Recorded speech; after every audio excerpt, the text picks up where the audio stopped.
Ito maganda, definitely pahapon masarap pong tumambay dito Parang ano ang ano. sa area natin. Tingnan mo kay tubig.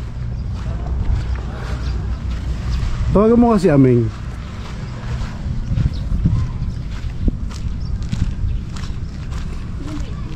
Meron pa doon eh, kabila daw eh.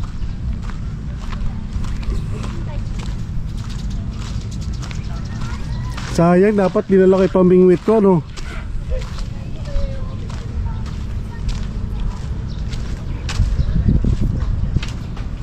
Ayos, ganda ng ano, innovated.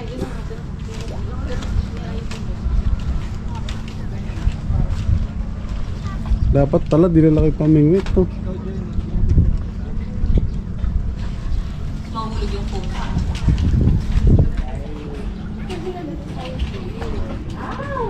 May pool pa dun. Kaya tingnan natin yung iba.